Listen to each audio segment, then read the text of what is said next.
Hi, I'm Jesse Hirsh, and I'm here with my friend Allan Gregg, and we're back for another episode of Red-Tory.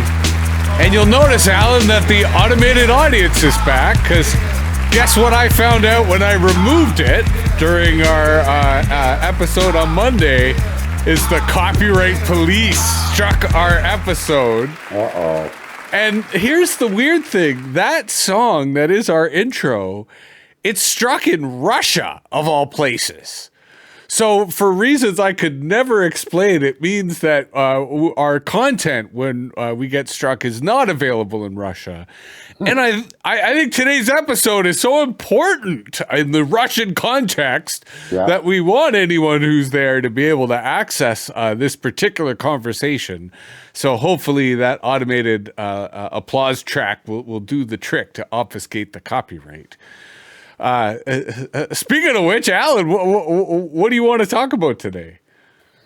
Well, I think we do have to talk about Zelensky in the White House. I also want to talk a little bit about the Ontario election, which we just had yesterday, because I was following it fairly closely, writing a regular column for the Toronto Star, and basically saw something there that I've never seen before in Poland. So we can get into that as well.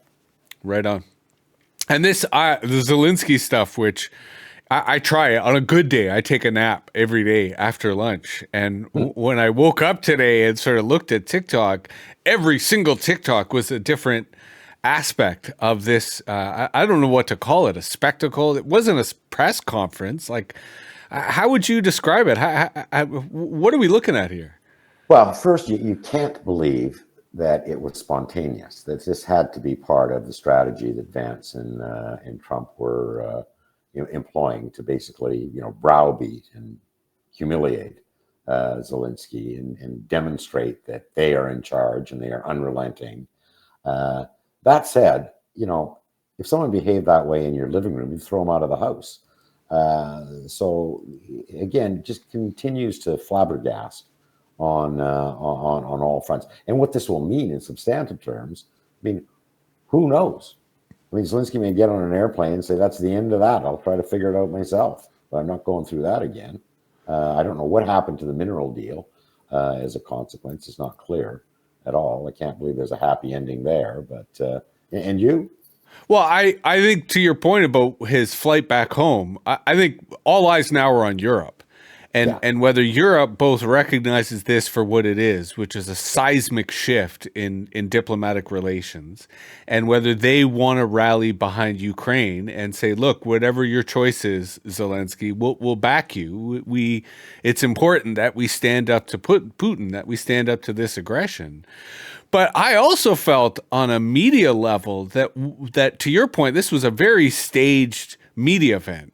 And all week as world leaders, and this goes back to even when Netanyahu and Trump did that surreal Gaza announcement, that Trump really is a media guy, a media leader. And he's really trying to create these moments. He had this line today near the end when you could tell that Zelensky was just, his whole face was saying, what the fuck? And everyone in the room was kind of short of breath. Trump just goes, well, this get high ratings. Everyone will watch this. And it speaks to his motivation. It speaks to his bully pulpit and the way in which he is so comfortable, so confident in his media abilities, and even picks his cabinet members based on their media skills, that diplomacy is not going to be behind closed doors. It's not going to be like the old days where you had these summits and the leaders would come out and give these, platitude, meaningless statements. It's happening before our eyes. He's trying to do it right front and center. And he's there every day. You're absolutely right. It's unrelenting. Whether he understands, the substantive implications of that kind of behavior, I don't know. I don't know whether he wants Europe, as the new elect chancellor is saying, to do everything they can to, isolate themselves from the United States. Because I think we've talked about this before, is that, world leaders are taking this seriously. As much as they're confounded by it, increasingly they're saying, this isn't a joke. There's something here about this Canada's 51st state. Will we be able to rely on the United States as part of NATO?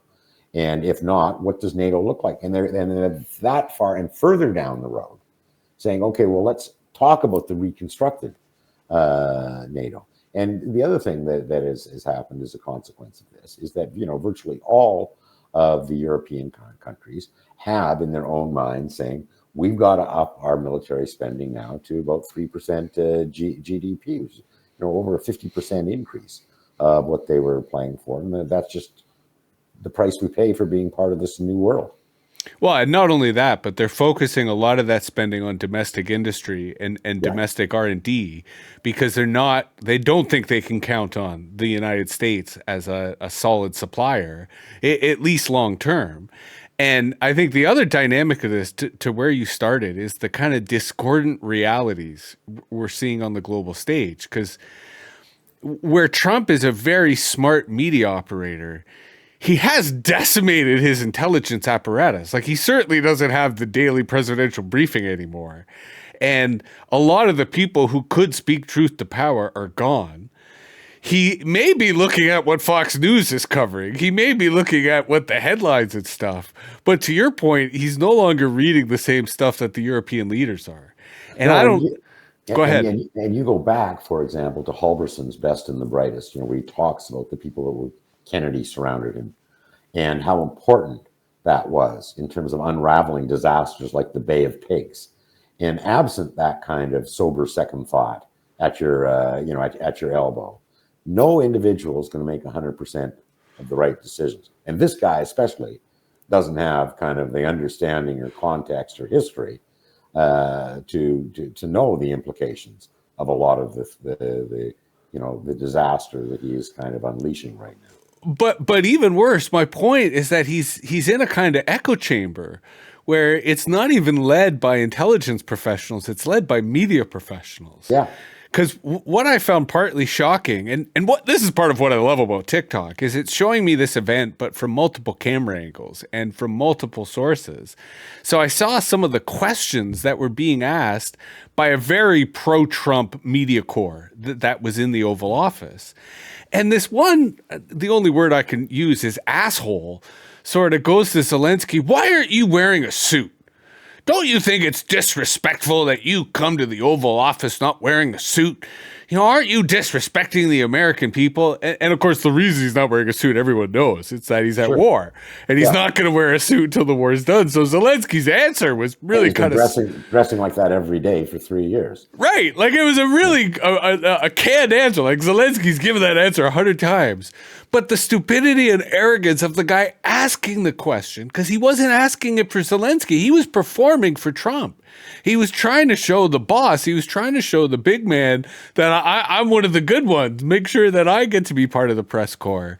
And that's where I kind of wonder, as this destruction happens, because it will happen. The other side to this is the stock markets, the hedge funds are shorting Monday and Tuesday, the stock markets in the U.S. in anticipation of these tariffs coming in, because they're expecting a crash.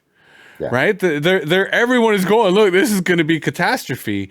I wonder if his echo chamber, if, the emperor's new clothes, the kind of everyone telling him he looks great, is going to insulate him a little bit from the chaos, or at least give him the audacity to blame other people for the chaos. Because he doesn't have intelligence officials. He doesn't have professionals telling him what's going on. He just has this media loop that he's fundamentally in charge of.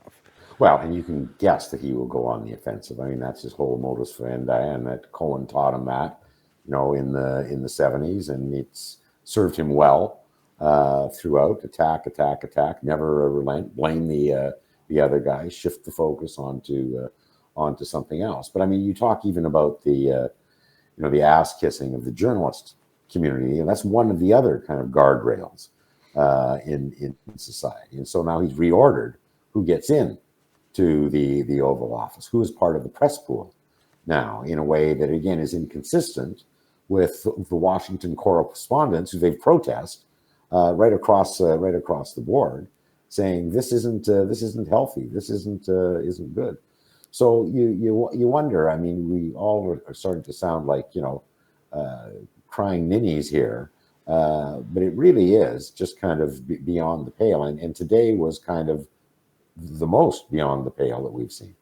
Well, and I definitely don't think that we are anywhere near crying as loudly as we should or we could. I think where we have a certain amount of hesitation is as students of history, we know how bad this could get, and we're still hoping for the exit. We're still hoping for the off ramp in some way, shape, or form. But I'm increasingly thinking it's important to sound the alarm, because the other, to your point about the media part, I mean, a lot of attention, rightly so, has gone to the White House press corps and how it's being stacked with influencers, with MAGA influencers who aren't journalists. They're attention brokers at best. But something that also happened this week that sort of flew beneath the radar of certainly the general public's consciousness is MSNBC had a huge purge, a huge slashing of staff, which from an economic perspective, I understand the media industry is certainly embattled. But the people that they chose to take off the air were essentially almost all people of color.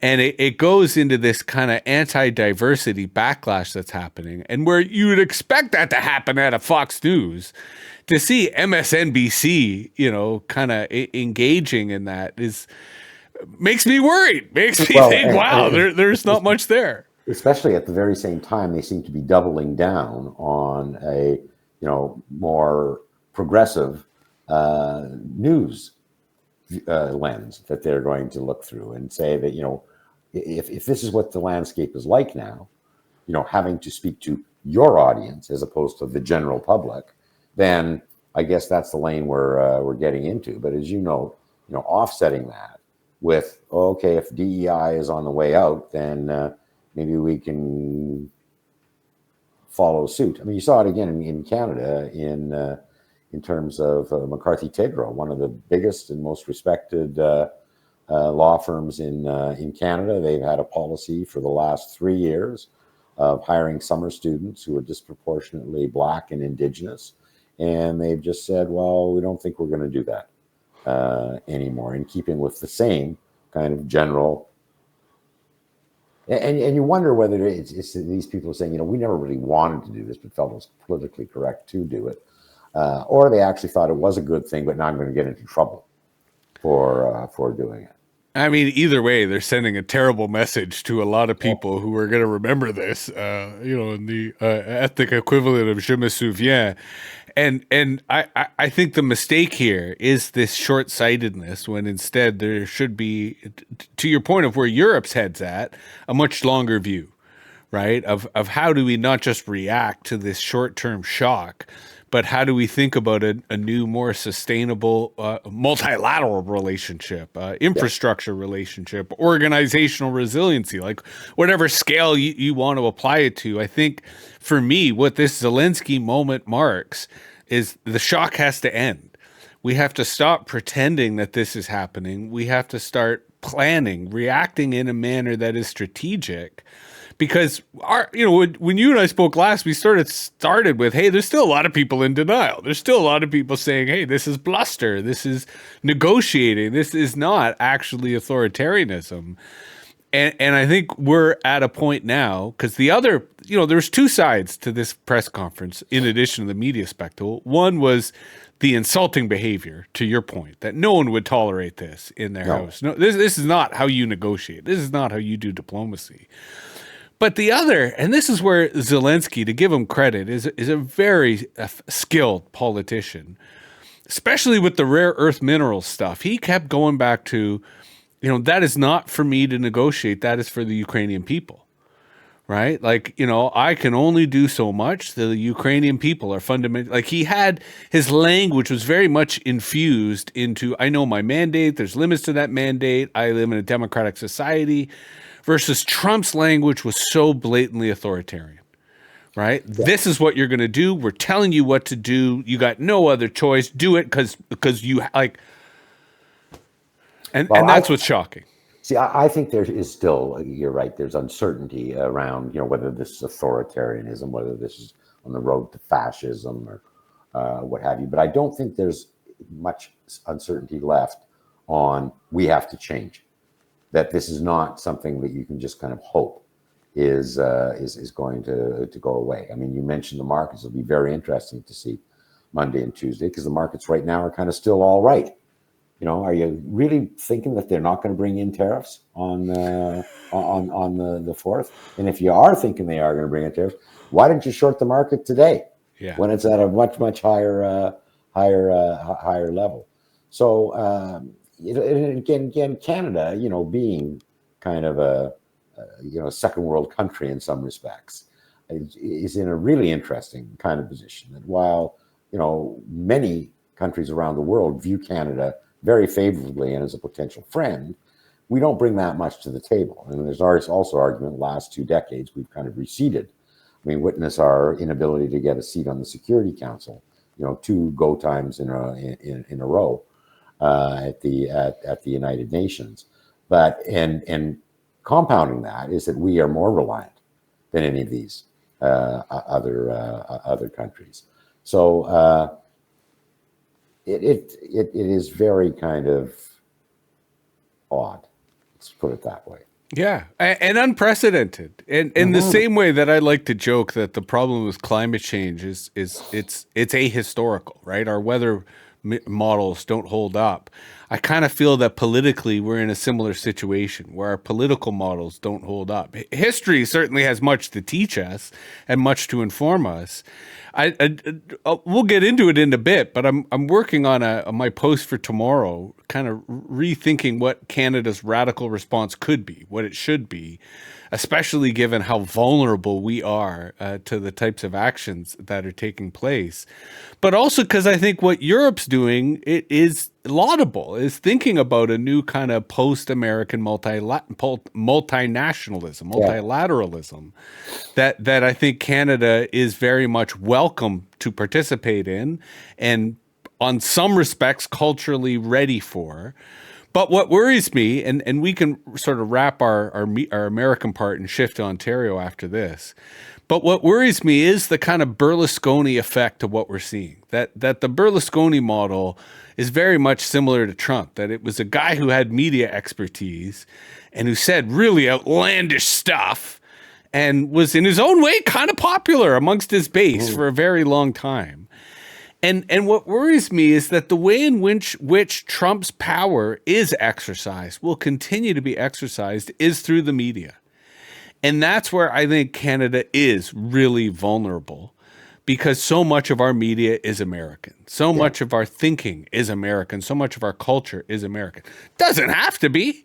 This is a great time to have a conversation about Canadian culture and how we could fund it and insulate it if Hollywood is cut off, or, you know, whatever further escalation may happen. But this is where I worry that there is a growing part of the Canadian population that would go, yes, I want to be part of America, especially given the cost of my groceries going up, especially given my vacation being ruined. But with that said, let me contradict myself. I did write a post a couple of days ago about how Florida is on the verge of a real estate crisis because the snowbirds are listing their properties. And doing it en masse. Yes, for sure. For sure. And, you know, you're right to speculate, you know, if things got really bad, would sentiment change? But right now, the sentiment's moving, you know, in the opposite direction. And if you don't believe me, ask Wayne Gretzky. That, you know, and I think part of it is because we share so much with America, that there is this cultural change. It says, you know, and that, and the incredulity over things like today's White House activity has taken on a whole cultural element. It's all, you know, how can you pick on Canada? I mean, we're the guys who put the maple leaf on our knapsack so that everyone can wave at us and give us the high five and be nice to us. You know, why are you guys, of all people, being mean to us? And it runs contrary to our very self-image. Although it does evoke, to your point about Gretzky, I don't know if you saw him kvetching about how it's not his fault, that he just wanted to please his friend Trump, and he really does love Canada. And Trump actually came out and defended him. I saw that, yeah. It really makes me think that we are at a moment in which courage and cowardice are going to be really defining characteristics. And I don't think courage takes a lot. Like, it doesn't take much to be courageous, to speak out or to speak in favor of people. But I think, as in the case of Gretzky, it doesn't take much to appear cowardice and to be condemned and judged accordingly. And, tough luck, buddy. Like, you had an opportunity and you blew it. And it'll be interesting to see how that plays out moving forward with other Canadians successful in America who are going to feel pressure. And that's because, the other dimension of this complete confusion is vindictiveness. I mean, vindictiveness has not been part. I mean, even, Richard Nixon, who had, when we got finally hear the tapes, all kinds of grievances that he wanted to vent on various and subject victims. I mean, you never heard any of this stuff publicly at all. There are never any indication that existed. This is on full display. And clearly, guys like Jeff Bezos are scared shitless of it. You say, well, you're second richest man in the world. You have your own empire here. What could he do to you? But clearly, and again, we've seen what he's doing now with changing the editorial policy, the opinion policy at the Washington Post. Again, corresponding exactly with the desire to get court more favor with Donald Trump and the existing regime in Washington. Unbelievable. And I don't get that. Like, I get that he wants to court favor, but like, why not just sell the Post? Because in doing what he did with the Post, yes, he courts favor with the regime, but he makes himself look like an ass to everybody else. Oh, for sure. And I mean, again, there's a piece in terms of what's happening to Tesla car sales, and also just again more anecdotally, people who driving Teslas, putting on bumper stickers to kind of say, I don't like this guy, don't view this endorsement, or vandalizing Teslas that are occurring as well. So you're right. I mean, there's a definite downside to ass kissing, but the extent to which it's being done is truly mind-numbing. Yes, and scary, chilling. Yeah. Absolutely chilling. And that's where, again, I think we have to be thinking not just about the long term in terms of how to prepare for this, but think about this is two threads, which I think we'll file for future episodes. One's our ideology thread of mapping out, what are the ideologies behind these oligarchs, behind Trump, behind this technology world. But I think the equivalent to that is what is the culture, what is the counterculture? Right? What is the culture that, allows people to feel joy, to feel safety, to feel inclusivity, and to feel defiance? When this shit starts getting scarier, because what I feel, the sense I'm getting from our chat here is it is going to get more serious. If not economically, certainly in other aspects. Well, I mean, you wrote about Gad Horowitz, and I mentioned also that he was kind of one of my academic heroes when I was a young grad student. And, he not only defined at the time the three dimensions that kind of defined ideology in Canada, but that they are diametrically opposite poles. And so the counterculture is going to form around whatever the cultural is of the new ones. And some of the obvious dimensions that are at work now, I mean, are things as fundamental as optimism and pessimism. I mean, people, again, who are not as old as I am, might find it stunning to know there was a time when everyone was optimistic. Mm-hmm. Everyone, because tomorrow was going to be better than today, and young people especially were optimistic. Trust in the system and no trust in the system has got to be one of those dimensions as well. Because again, while it was never universal, I mean, you had in the 1980s, as many as 70% of Canadians saying they had generally a favorable impression of politicians. Today, there are more people who believe that Elvis is alive than hold that particular point of view. And wait. You mean Elvis isn't alive? Sorry, go ahead. To you too, because there's also a dimension that the tech bros are trying to push. And I don't know if it's chaos versus order, or if it's kind of every man for himselfism versus a more universalism, a cooperativism. But there clearly, there is a dimension there that these guys embrace that I just don't know well enough to be able to identify at this particular point in time. But yeah, we should talk more about all of that. And I think that, to your point, the complicating factor is they see themselves as overthrowing one regime but creating another. Yes. Right. So it is on some levels a short-term chaos followed by a new kind of order. And I think it's the uncertainty as to what that order is, or even if they'll be successful, to your point about whether Trump will understand the chaos that he's unleashing.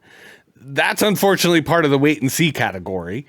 Mm-hmm. And, the cost of that wait and see is why, if I did have money, I might be shorting the market today. But who knows? It's always a gamble and the house always wins. Let's talk about Ontario before we come back to Canada as a kind of segue, because I think they're connected. And I'm curious both to hear your thoughts on a kind of big picture level of what happened. But you alluded to, you saw a kind of unprecedented trend or insight that you thought was worth sharing. Yeah, I mean, on a big level, there's not much surprise. I mean, that Doug Ford was very opportunistic, very cynical, but smart in wanting to have an early election. He wanted to have an early election to get before the feds went under any scenario, whether Trudeau was there, whether Trudeau resigned. The rise of and threat of Donald Trump gave him the ideal opponent, and just made the other candidates kind of not there. And then it became an election, about nothing, basically, where nothing happened. I wrote in the lesson learned here in the Star that, and as a consequence, he's going to get another majority, and that Bonnie Crombie is going to win her seat in Mississauga and become the leader of official opposition, and Merritt Stiles is going to lose her seat in Davenport and exit Queen's Park. And I said this because the polls were clearly showing that now the NDP were 10 points behind the Liberals, and we've talked about the porousness between the Liberal and NDP vote. And that means exactly as I predicted. That isn't what happened. We got in last night and we looked and we said, holy mackerel, the NDP has got 29 seats and 27 seats, and the Liberals have 11. How is that that possible? Well, when you start looking at it in a little bit more depth, and there are a number of reasons for this, but I think, but it's basically because, and this is what you never see before, is that when there is a trend like that, a province-wide trend or a nationwide trend, there's virtually no escaping it. It happens to different degrees in maybe different geographic areas, but it never is the case where it doesn't happen at all in some areas.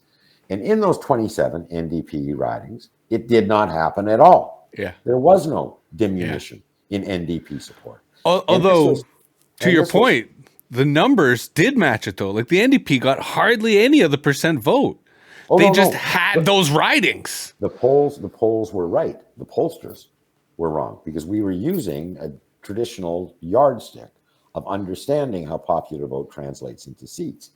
And what you've got here, and again, I think it is possibly unique to the circumstances around this particular election, but incumbents actually ruled the day. Yeah. Is that these 27 NDP MLAs actually had forged a relationship with their constituents, such that these constituents said, well, yeah, I know the Liberals are kind of going up and they're more popular right now in the NDP, but old Bill here and old Sally, we're just going to continue to support them.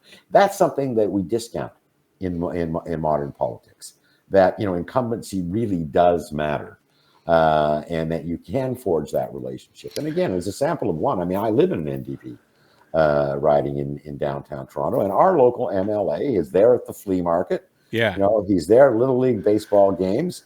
He's very, very approachable.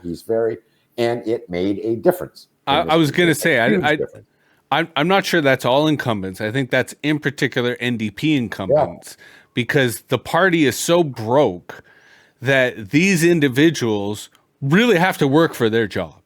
Like, they really need to be there in the community. And to their credit, most of them live in interesting urban communities. Oh, yeah. So I think they are really good at their job. They are really good at connecting with the community versus, I really saw it as this is first past the post. Because, there were a lot of situations in which the Liberals had a lot of votes, but just not enough. No. But in the 2022 election, both the Liberals and the NDP had 24% of the popular vote, exactly the same amount of popular vote. And you say, okay, the NDP won 3 times as many seats as the Liberals. That's voter efficiency. Yeah. When they're 11 points behind and they win twice as many seats as their third party counterpart, that's not voter efficiency. That's incumbency. That's something, as I say, what was happening elsewhere. Look at the Scarborough ridings. There's 6 Scarborough ridings, 5 ridings there that the NDP did not have an incumbent in. They got just clobbered down to single digits. Yeah. The one seat that they had an incumbent in, big win. So what was happening all over Scarborough, which is fairly, monoculture in terms of socioeconomic and ethnic background, was happening in 5 ridings. But here's it was completely insulated in the one riding that had an NDP incumbent. But here's part of my point, though. All of those Liberal ridings, a lot of those NDP voters would have voted NDP if they felt their vote counted, right? If they felt that they weren't voting against Doug Ford rather than for the NDP. And that's where I agree with you about the power of incumbency. But I kind of feel that this whole Ontario election, as crafty as it was for Ford to call, was kind of a non-event. I was impressed that voter turnout actually went up compared to the last one. I was too, between the snow and just the fact that, Ford. It was fast. Even for, all of his ascendancy in the polls, his personal favorability is not all that great. But these are people voting against Trump. But when yes, exactly. But when I also say that, there may be factors unique to this particular election that made incumbency as important as it appears to be, in as much as many Liberals and New Democrats exist to stop Conservatives from gaining power. Yeah. And they will vote strategically, Liberal or NDP. That Ford was going to win, I think, was such a foregone conclusion. There was no prospect of stopping him. So that kind of sense of strategic urgency wasn't there at all. And so, I'm going to vote for my NDP guy or gal because I really like them. And that's the end of that, because the outcome's going to be what it is. And I think the same is true on the party side, because in my riding, where, again, the Conservative winning was a foregone conclusion, the NDP didn't even have a website, didn't have signs. Like, it was a miracle that they got the guy's name on the ballot. Like, it does make me wonder about the future of these parties. Although, to your point, because Merritt Stiles won and Bonnie didn't, what are your thoughts on whether these parties will discuss getting together? I still think culturally they're too snobby about it. Yeah, you're absolutely. It's the leadership that is where there's a problem. I mean, there's a reason for that the NDP voter and the Liberal voter are so porous and so willing to go back and forth, and that's because they don't seek a big difference between the two parties. Yeah, and again, without sounding like an old fart, there was a time not that long ago when I was involved in campaigns where the NDP stood for nationalizing banks. They were adamantly against any free trade agreement. Corporate welfare bums. Yeah, that was their slogan of David Lewis. Ed Broadbent, when he came to power, his entire speech at that convention was about having to curtail corporate power and how corporate power was the greatest threat to democracy. You don't hear any of that. And in fact, what I wrote in the piece that went in today is that while the leadership of the New Democrats and the Liberals would be outraged at the prospect of someone saying you should merge, the irony from a researcher's perspective is that there's tons of room on the center left in Canada for these guys to differentiate themselves and also for electoral victory, because the support that, and we've talked about this before on a much more Western world basis, because the support for conservatives is not rooted in right of center ideology. It's conservatives that become radicals. Yes. Population is sick of the system, don't think the system's working for it. New Democrats and Liberals look like they're defenders of the status quo because they come up with nothing. They stand for nothing. They represent no one uniquely anymore. And the Conservatives are the guys who are going to rattle the cage. Well, guys, smarten up. I mean, help me. Well, and not only smarten up, but like, pay attention. And I say this for three reasons. One, a couple episodes ago, I mentioned that in my lifetime, I've never seen bold political leadership. The closest that was Ed Broadbent. Because I do remember Ed Broadbent having that kind of boldness while still a kind of jovial personality. Well, let me give you one more perspective just on that, because again, I ran against him, I think, 3 elections.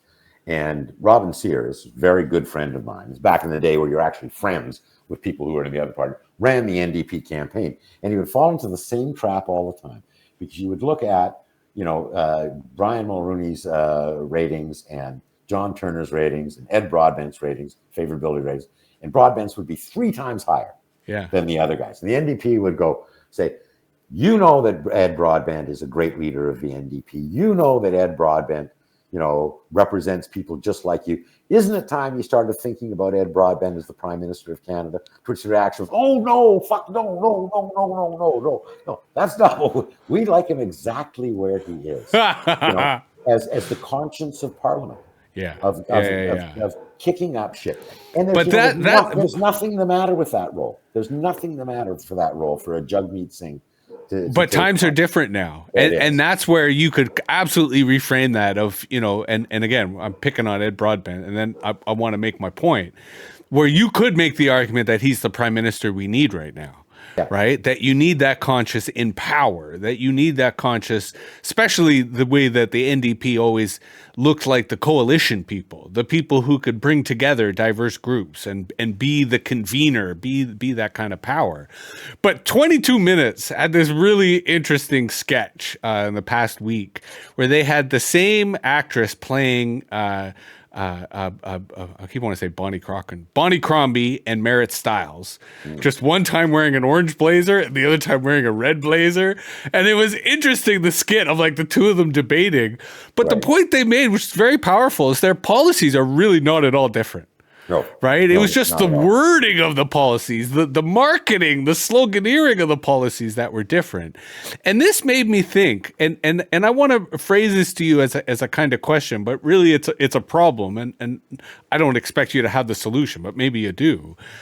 I started thinking, well, what if, and this was before the election, what if the NDP were to dissolve? Like, what if the NDP were to say, we don't have official party status, we're out of money, we just can't do this anymore, we're going to reconvene. In the old days, Judy Rebick and her friends, the Mel Watkins of the world, they would have been there in a moment with a radical left-wing party, ready to get union support, ready to get all this lefty support. But today that wouldn't happen. And the reason that wouldn't happen is not because the people aren't there, because I know the next generation of Judy Rebicks, and I know the people who kind of have her politics and have her kind of energy that she did when she was the kind of person to organize a waffle or to organize an MPI, which was the waffle part 2. None of these people are interested in party politics. All of these people are interested in podcasts and in websites and in Patreon, and they're doing pretty good. I'm not disrespecting them in any way. I'm just saying the younger generations are so alienated from politics, they're so disincentivized from politics, that if there was a void in the left side of the political spectrum, I'm not sure a credible political party would form, because the talent to do so is just checked out. Well, and that's a problem. And that's, it's become a cliche. I've said it so much, is because we've destroyed the category. Yeah. The same way that, the category of hamburgers would be destroyed if McDonald's said Burger King has E. coli and Burger King said McDonald's has botulism. But that's what we've been doing. And as a consequence, driven on. Because you're absolutely right. If I was a young 18-year-old who was really radical, really wanted to see some change, I'd go work for a union. Yeah. I'd go work for Greenpeace. Yeah. And thinking that I can make a bigger difference and feel better about myself when I look in the mirror. And that scares me as much as Donald Trump. Yeah. That, when we stop attracting the best and the brightest to the political system, when that sense of, public service is, you don't look at politics as the avenue and the vehicle for which you do exercise public service and pursue the public good, then you're in trouble. I mean, governments are not them. Governments are us. I do want to correct myself because after I said that I realized there is in Quebec a young left wing party that in the Quebec tradition is very much focused on electoral politics, but outside of Quebec, not really. And it would be interesting if, you know, the existential threat to Canada was such that it created that vibe of unity that we did start getting behind a Quebec-based radical party. Well, except, it sounds like both a contradiction and counterintuitive, but I would submit that the electorate right now, and especially young people, are more radical than they've ever been. Yeah. But they're not more right-wing than they've ever been. But that doesn't mean that they wouldn't support the right, either the electorate generally or young people. As we saw, we've seen a massive shift between 2015, where Trudeau was actually able to generate 3 million more first-time voters than we'd experienced before, to the more recent polls just before the Liberal Leadership Convention that had 18 to 29-year-olds firmly in the camp of Pierre Poilievre. But that goes back, I think, to what we were just talking about. Yeah, is because the Conservatives are more ready to shake the system up than the left and the center left, and the population wants the system shaken up. Mm-hmm. So start shaking center left, because there's lots of room there ideologically. So let's kind of conclude or end by talking about Canada, because I think that we are facing an opportunity in which those radical options are going to be not just viable, but necessary. And I say this because I still think, while I do think Trudeau is a very smart individual on some levels, I still think they're underestimating the threat. And I still think that the political class is underestimating the threat, partly because, on the one hand, I don't think it's going to come down to a military occupation. But on the other hand, I think they underestimate the extent to which this is a media war, and the economic damage is just collateral damage that I'm not sure he's going to care about. And the example we keep coming back to, and I keep seeing other people come back to, is the auto industry. And he focuses on the auto industry. He keeps I think he fully understands how fucked they're going to be. And I think he's just either making the demand that they must move all production to the United States, I think this is de facto the end of the auto pact, the end of the North American auto pact as we know it. Or B, he is so arrogant at the idea that we will be part of the United States, and therefore the cross-border production is not going to be outside of the U.S. because it is going to be part of some economic trade zone or whoever the transitionary period goes. So again, we've talked about this previously, but I kind of feel the Zelensky incident today changes the tone of the diplomatic rhetoric coming out of Washington. So I'm curious to hear your thoughts. But it harkens back to the first part of the conversation: is does he really fully understand the consequences of what he's doing? Because you continue on the auto industry, you could consolidate all production in the United States, and what would happen is that the cost of vehicles would almost double. Yeah. And BYD in China is making EVs now for $16,000, and their industry globally, because it is a global industry, would be just in the dumpster. Right away. And, if this guy is transactional as everyone claims, and winning is what matters, to be seen as a loser, to have made a massively bad decision, is something I think he would have tough time to live with. I do not think his purpose is so well defined and so grandiose and so obvious to him that he would cope with a stock market that was in the dumpster, or would cope with an industry that everyone said, he had destroyed, that Jamie Dimon got up and said, this administration did this right now and decreased our GDP by 7% as a consequence of doing this. So, let alone the pensions, like how many Americans have savings or pension tied to the automakers? I mean, at least in Michigan, that's a ton of people, but I'm sure that's true throughout the U.S. Oh, absolutely. And this is where, again, the evil voice in my head wants to believe you, but thinks that he does know that the auto industry is just too powerful an example, It's too easy to explain, to the point of these parts that go back and forth across the border so many times that you couldn't count it. That the accounting cost of calculating the tariffs alone, right? That the auto industry is just going to shut down. They're just going to say, no, sorry, we can't produce until this resolved. Unfortunately, we got to shut down production as raising the stakes in hopes that he folds. But what if, or again, to take him seriously, what if he wants continental integration? And he will use this kind of chaos to impose it on people, because this is going to hurt Canadians. Like, the auto industry shutting down is going to have a huge impact on Southern Ontario, I have to assume, let alone the other chaos. That's what the thesis is. The thesis is that if you can make the existing reality more repugnant to the electorate than the proposed reality, which is the 51st state, then maybe the 51st state becomes more palatable compared to the other option. I just, whether the Canadian leadership, is underestimating the seriousness of the threat, or they overestimate, or possibly maybe understand better than you and I do, is the influence and power that we actually do have to create, a fairly serious damage to the U.S. economy, if there truly is retaliation, if there truly is a concerted effort at a new multilateral relationship that says we cannot rely on these guys, and half of the world says exactly the same. I mean, if Donald Trump thinks that somehow he's going to have some partnership with Russia and China, I mean, he's got another thing coming there. So if they'll be the only ones who are left. Yeah.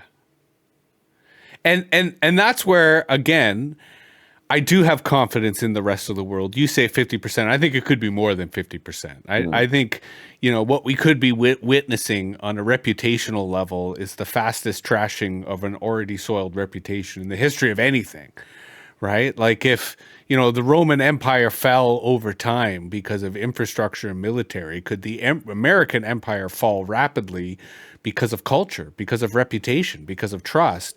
That is a viable hypothesis on the table. If I was in grad school, I'd be writing that paper right now. But to your point, I think it comes back down to the courage of the Canadian leaders, of European leaders, of Canadian business leaders, and how quickly some industries, I think, could easily pivot. Other industries may be royally fucked.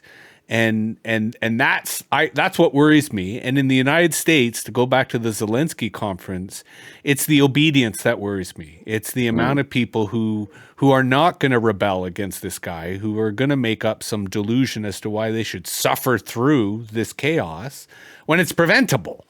Right? When we could find a better way, we could say, thank you, Mr. Trump. We agree the world needs to be renegotiated. Now get the fuck out of the picture so we can do so without the threat of violence. But the same equation we've been talking about can occur to those who are right and now compliant. That the threat of Trump retribution will become less onerous than the threat of losing the auto industry in Michigan and Ohio. In which instance they would say, you know what, I don't care if I lose my primary, because if I lose this entire auto industry and I'm seen as being compliant and complacent while this is going on, I'm going to lose anyway. So maybe let's just save a little bit of my dignity and maybe have at least the workers thinking that I'm looking after their back. So, yeah, I know you think I'm Pollyannish on all of this. No, I schoolboy, but. To your point, it only takes 5 of them. And if you had 10 or 15, like that's huge. And that's where I hope that, and I don't mean to say this cynically, but that's where I hope the truly corrupt side of American politics does its thing, right? So that the industries in Michigan, the industries in Minnesota, the industries in Washington State, because it will be the states that are closest to Canada that will feel the biggest pain. And we'll have the Florida notwithstanding, because I think Florida is going to have its own pain as a result of Canadians saying, go fuck yourself. So I agree that is possible. And I agree it only takes a few people who say, I'll have a better career being a local hero than I would being some, DC schlep. So I am hoping that happens. I think there's high likelihood that happens.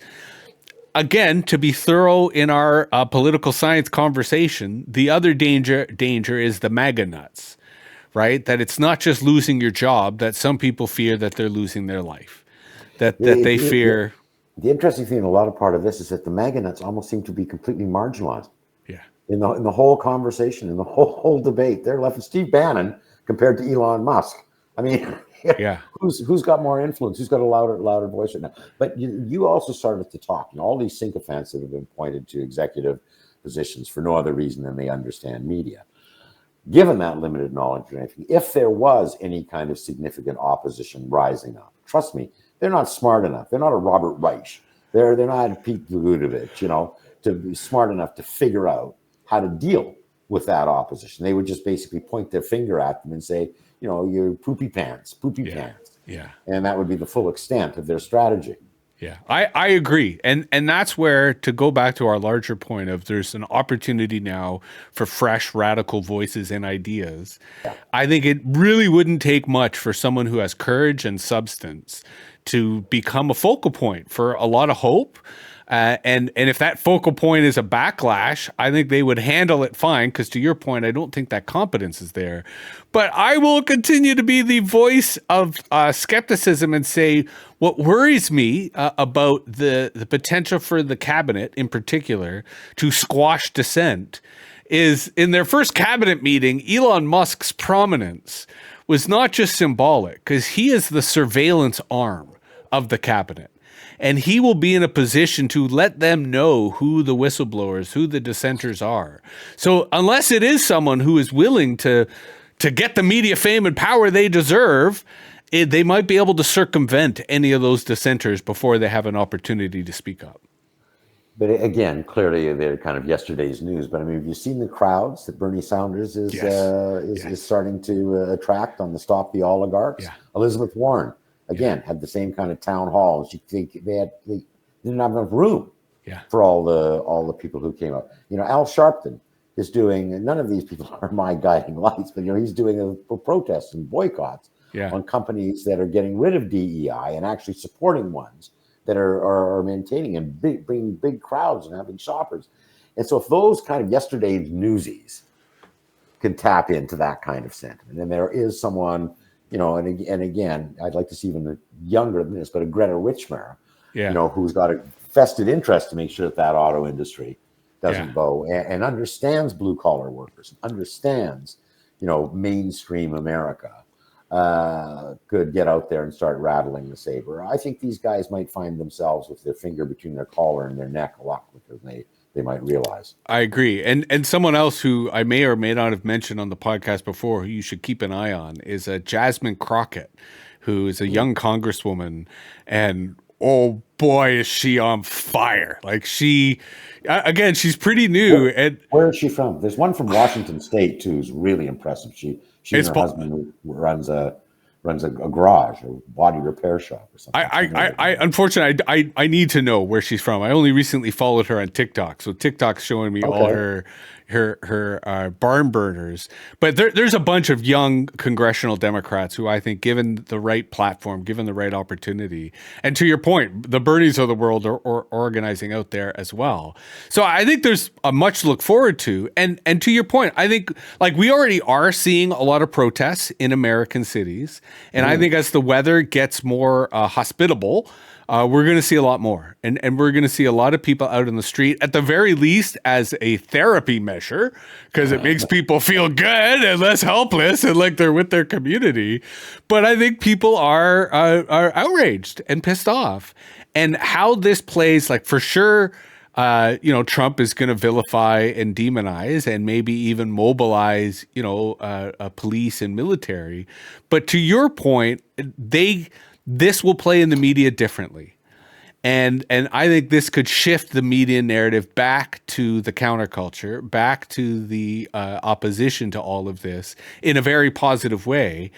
Because Jane Fonda, I don't know if you saw, Jane Fonda gave a talk, I think it was at the Golden Globes, but it was in the last week. And it was incredibly powerful. The whole room, you couldn't hear, you could drop a pin. And her basic argument was, you've seen those gripping documentaries? Well, this is it. We're living in it. This is our documentary. Well, And I'm waiting for a lot of the creative types to really start pumping out some cool radical culture. well, and we've talked about civil society, and a lot of the politics of the post Nixon era was, generated by the hippies and the counterculture music that was going on there. Country Joe and the Fish, hell no, we won't go. You just wished it wasn't all the stuff the Voice were in their 80s as they are.